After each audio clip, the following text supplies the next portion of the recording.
Find vertical, horizontal, and oblique asymptote. So let's look at this example, this rational function. In order to find the vertical asymptote, you want the denominator to be equal to 0. And then you will have to solve for x. So how can we do that? First, we want the denominator, we want to factorize the denominator. So just leave the numerator as it is and just factorize the denominator, which can be x, and let's say put a 3x right here. We want this to be negative and a positive because we want to get a 3x squared negative 5x minus 2. So we can say let's put 2 and 1. Why?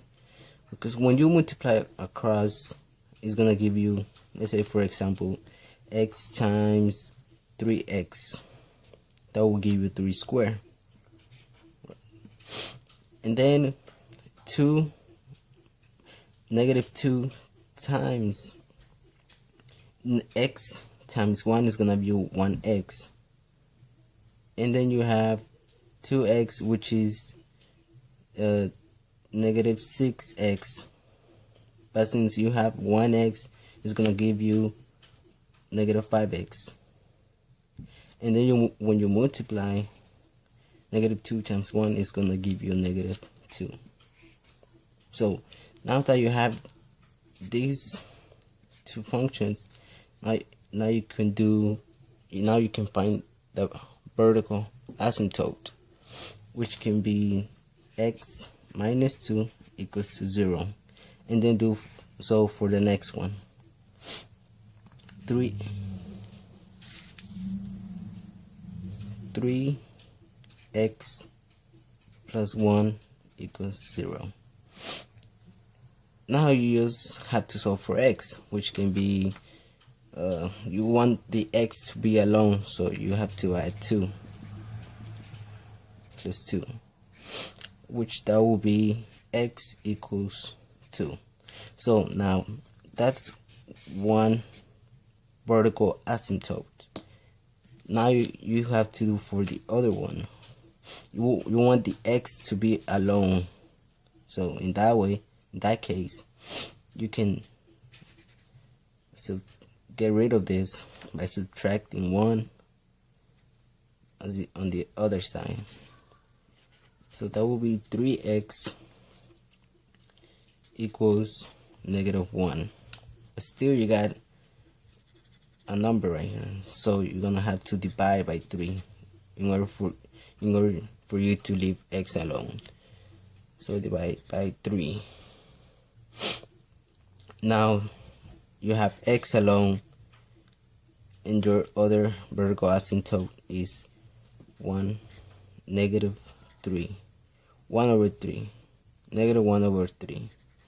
So that means that you have two vertical asymptotes.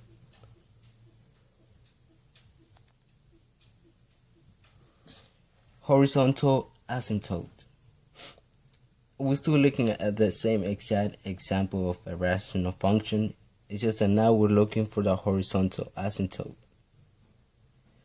To find the horizontal asymptote, you need to know if the degree of the numerator is equal to the degree of the denominator. So we have a 2 and a 2. That means that yes, we have a horizontal asymptote, which is line y equals 6 over 3.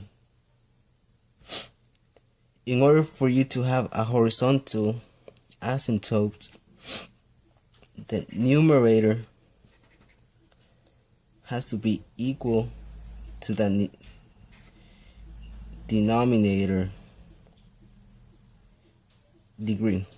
The degree has to be equal from the numerator to the denominator. Okay, so right here we have one horizontal asymptote. If the degree of the numerator is not equal to the denominator, that means that there is no horizontal asymptote, which in this case we do have one horizontal asymptote. As you can see right here is this, you have a degree of 2 and a degree of 2. So yes, we do have a horizontal asymptote.